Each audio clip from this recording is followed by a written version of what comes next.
भारतीय लग्नांमध्ये दागिन्यांची देवाणघेवाण ही केवळ परंपरा नाहीये, तर भावनिक आणि आर्थिकदृष्ट्या ही महत्त्वाची मानली जाते।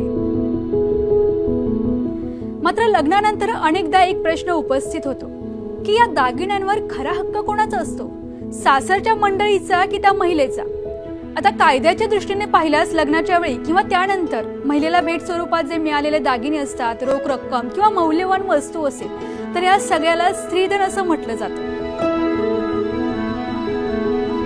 आता हे स्त्रीधन हे मुलीला तिच्या आई वडिलांकडून, नातेवाईकांकडून किंवा मित्रमैत्रिणींकडून, सासरच्या मंडळींकडून मिळालेलं असतं। आता महत्त्वाची बाब म्हणजे एकदा हे दागिने महिलेला भेट म्हणून दिले की ते तिचे वैयक्तिक मालमत्ता ठरते। त्यामुळे या दागिन्यांवर पती, सासू सासरे किंवा इतर कोणत्याही नातेवाईकांचा मालकी हक्क राहत नाही। आता स्त्रीधन हे महिलेकडून बळजबरीनं ताब्यात घेणं किंवा परत न देणं हे कायद्यानं गंभीर स्वरूपाचं प्रकरण मानलं जातं।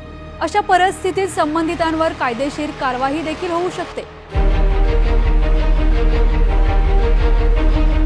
आता थोडक्यात सांगायचं झालं तर लग्नात मिळालेले दागिने हे महिलेच्या आर्थिकदृष्टी सुरक्षतेचं साधन मानले जातं। गरज पडल्यास त्याचा वापर हा कुटुंबासाठी केला जाऊ शकतो, मात्र त्यावर मालकी आणि अंतिम हक्क हा त्या महिलेचाच असतो, हे भारतीय कायदा स्पष्टपणे सांगतो।